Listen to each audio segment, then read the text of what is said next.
Hello friends, स्वागत है आपका हमारे यूट्यूब चैनल फार्मा वाला पर। तो मैंने बहुत कम किए हैं लेकिन 22 क्वेश्चन हुए हैं। आप इन्हें 22 क्वेश्चन को अच्छे से तैयार करके जाइएगा और ये आपके पेपर में 110% पूछे जाएंगे। तो चलिए बिना देरी करे हुए और वीडियो को लास्ट तक ज़रूर देखिएगा। मैं स्टार्ट करता हूँ। सबसे पहले देखते हैं पहला क्वेश्चन, जो कि ये यूनिट वाइज हैं, मतलब फर्स्ट यूनिट से ही शुरू हुए हैं लास्ट तक 12 यूनिट तक हैं आपके। तो ये यूनिट वाइज ही क्वेश्चन मैंने आपको इसमें लिखे हैं। तो सबसे पहले जो क्वेश्चन है फर्स्ट यूनिट का ही है। तो सबसे पहला क्वेश्चन है, ये पूछा ही जाता है, ये बेसिक क्वेश्चन है, ये पूछा ही जाता है। क्लियर है? तो सबसे पहले आपका जो क्वेश्चन है, right about the scope of pharmacology. जो फार्माकोलॉजी आपका सब्जेक्ट है, ठीक है, उसका क्या स्कोप है उसके बारे में आपको लिखना है। ये 3 नंबर में मोस्टली पूछा जाता है, ठीक है, तो आप इसे तैयार कर लीजिएगा, ठीक है। नेक्स्ट क्वेश्चन है आपका, define the bio transformation reaction and write down the factor influencing drug metabolism. Clear है? ये दूसरा क्वेश्चन है यूनिट नंबर 1 से। तीसरा है, what do you mean drug absorption. Drug absorption से आप क्या समझते हैं, ये आपको बताना है कि ड्रग एब्जॉर्प्शन होता क्या है, कैसे होता है ड्रग एब्जॉर्प्शन, वो आपको इसमें बताना है। Next, discuss the factor affecting drug distribution.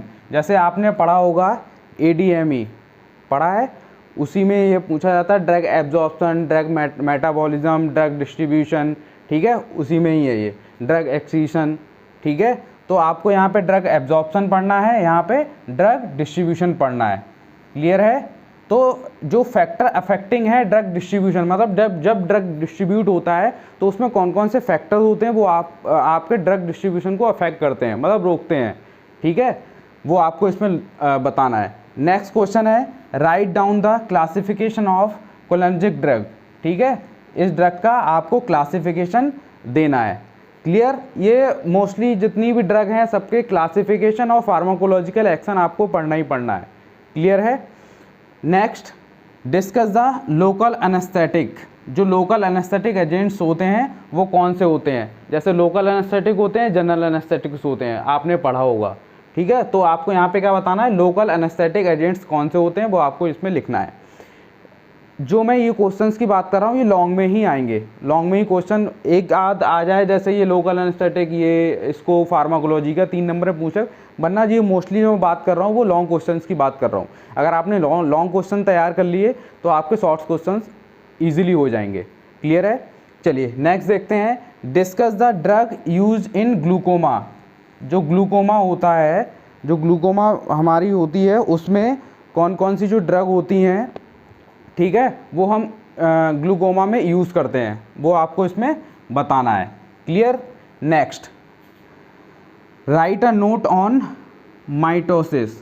जो हमारा माइटोसिस होता है उसके ऊपर आपको एक छोटा सा नोट लिखना है। क्लियर? मतलब एक पेज या 1.5 पेज का आपको लिखना है, माइटोसिस क्या होता है इसके बारे में पूरा आपको बताना है। Next, define general anaesthetic. जैसे मैंने अभी मैंने आपको बताया था लोकल एनेस्थेटिक, ये लोकल एनेस्थेटिक है। ऐसे ही यहाँ पे एक जनरल एनेस्थेटिक, जो दो आपने पढ़ेंगे लोकल और general.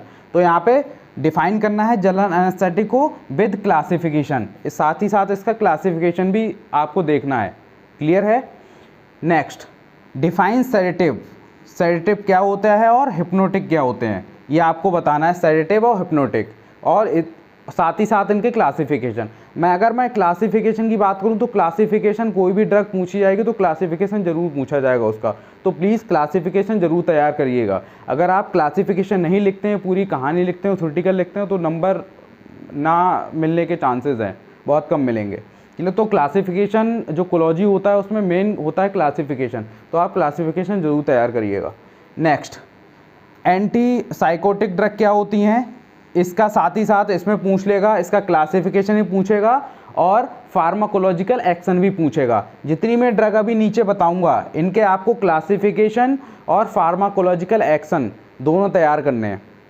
Next, anti hypertensive drug, जैसे BP वगैरह वो पढ़ा होगा आपने, ठीक है, तो एंटी हाइपरटेंसिव ड्रग, साथ ही साथ इसका क्लासिफिकेशन और क्लासिफिकेशन देखना है, और क्या देखना है साथ ही साथ इसका फार्माकोलॉजिकल एक्शन।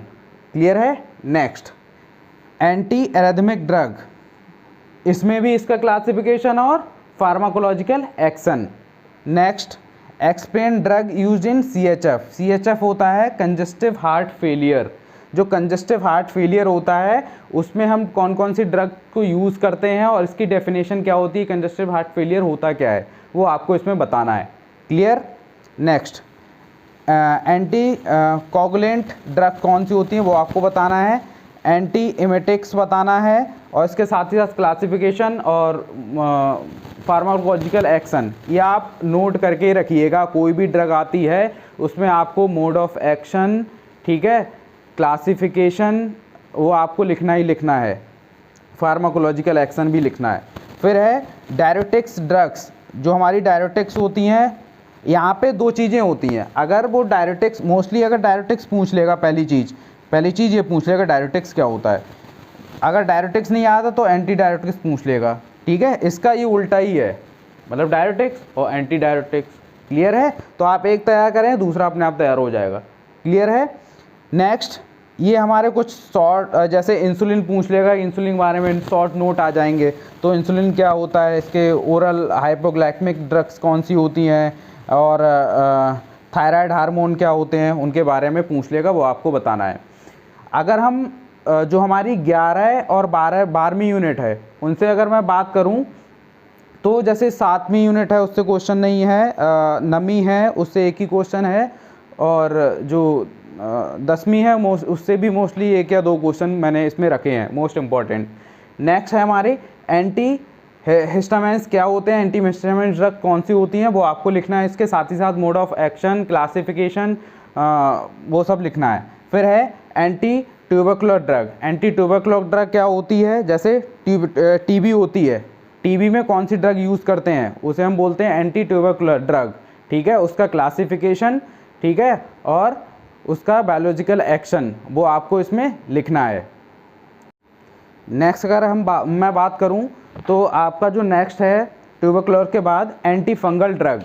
एंटी फंगल, जैसे आपको कोई फंगल वगैरह हो जाती है, ईचिंग वगैरह होती है, ठीक है, तो उसमें जो फंगल को दूर करने के लिए ड्रग यूज़ करते हैं, वो हमारी ड्रग कौन सी होती हैं, इसका क्लासिफिकेशन देना है आपको साथ ही साथ, और इसका साथ साथ में देना है आपको फार्माकोलॉजिकल एक्शन, कैसे एक्शन करती है वो आपको बताना है। Clear. Next, anti malarial drug. Anti malarial drug क्या होती है, इसका आपको क्लासिफिकेशन और साथ ही साथ फार्माकोलॉजिकल एक्शन, ये आपको साथ साथ में बताना होगा। सबसे मैं फिर से बोलूँगा आपको, classification most important, and second one आपका जो फार्माकोलॉजिकल एक्शन हुआ वो, ये मोस्ट इम्पॉर्टेंट है। तो आप उन्हें पूरा पढ़ के जाइए। क्लियर है। आप लोगों ने ये ईज़िली ये पढ़ा होगा, ये फर्स्ट ईयर वगैरह में आप लोगों ने देखा होगा, ये आप जानते हो एंटी मलेरियल, फंगल, और ये ट्यूबरकुलर ड्रग, ये पढ़ा होगा आपने। तो ये इजीली एक बार रीड कर लीजिएगा, आपका तैयार हो जाएगा। क्लियर है। आशा करता हूँ आप लोगों को समझ में आया होगा, और ये क्वेश्चन प्लीज़ तैयार करके जाइएगा, और इन्हीं क्वेश्चन से आपको पेपर में रखे हुए मिलेंगे। क्लियर है। तो आज के लिए बस इतना ही रखते हैं, मिलते हैं नेक्स्ट आपके कुछ मोस्ट इम्पॉर्टेंट जो नेक्स्ट सब्जेक्ट हैं उनको लेके मिलता हूँ। और तब तक के लिए आप इन्हें तैयार करिए, और पेपर के लिए आप लोगों के लिए ऑल द बेस्ट। 22 तारीख को आपका पेपर है फार्माकोलॉजी का, उसके लिए all the best. Thank you.